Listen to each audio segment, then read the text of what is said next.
आणि यानंतरच्या बातम्या पुणे जिल्ह्यातल्या। पुण्यात सीओईपीच्या बाहेर अभाविपचं आंदोलन। तर मनमानी शुल्कवाढीच्या विरोधात अभाविपने हे आंदोलन केलेलं आहे। सीओईपीच्या प्रवेशद्वारावरती जोरदार आंदोलन करण्यात आलं।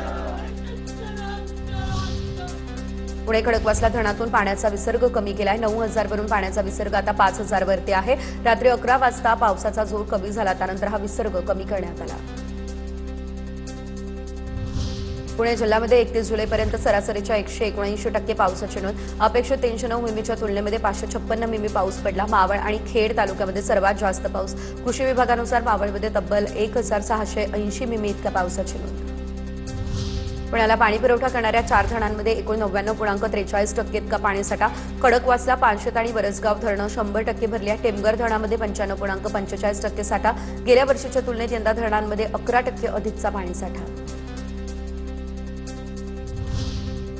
पुणे विमानतळावरती उड्डाणांचा विक्रम। एकाच दिवसामध्ये तब्बल 216 विमानांची वाहतूक। रविवारी 108 विमानं काल पुण्यामध्ये उतरली। एकाच दिवसामध्ये 33,000 प्रवाशांनी केला होता प्रवास।